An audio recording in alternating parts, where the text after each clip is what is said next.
যেখানে ন্যায় বিচারের দরজা বন্ধ, সেখানে প্রতিবাদী একমাত্র পথ। পাকিস্তানের সাবেক প্রধানমন্ত্রী ও পাকিস্তান তেহরিক-ই-ইনসাফ পিটিআই পার্টির প্রধান ইমরান খান ও তার স্ত্রী বুশরা বিবিকে তোষাখানা ২ মামলায় নতুন করে ১৭ বছরের কারাদণ্ড দেওয়া হয়েছে। এই রায়ের পর ইমরান খান দেশ জুড়ে প্রতিবাদ ও আন্দোলনের ডাক দিয়েছেন। তিনি বলছেন, ন্যায় বিচার আর নাগালের মধ্যে নেই, তাই জনগণের রুখে দাঁড়ানো ছাড়া উপায় নেই।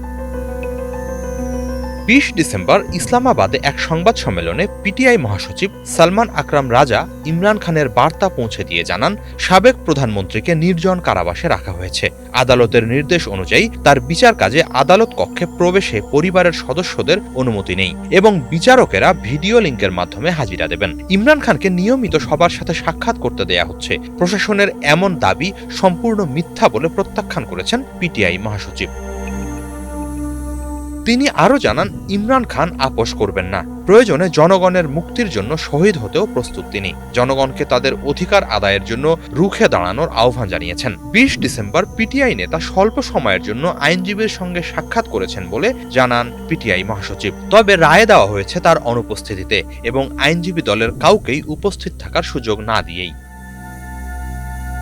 ইমরান খান স্ত্রী বুশরা বিবির কারাদণ্ড নিয়ে গভীরভাবে ব্যথিত বলে জানিয়েছেন পিটিআই মহাসচিব। খান মনে করছেন, কেবল তার স্ত্রী হওয়ার কারণেই বুশরা বিবিকে জেলে রাখা হয়েছে।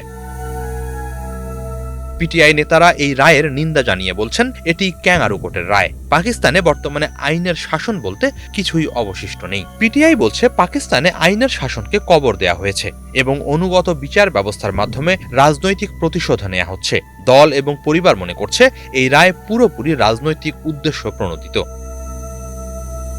ইমরান খানের বোন আলিমা খান রায়টিকে আগের থেকেই লিখে রাখা বানানো এক স্ক্রিপ্টের অংশ বলে উল্লেখ করেছেন। তিনি সতর্ক করেছেন, জনগণের ধৈর্য শেষ হয়ে গেছে, ফলে সরকারের এ ধরনের তৎপরতা গ্রহণযোগ্য হবে না। বুশরা বিবিকে কেন নির্জন কারাবাসে রাখা হয়েছে তারও ব্যাখ্যা চেয়েছেন আলিমা খান। হিজল জুবায়ের, বাংলা ভিশন।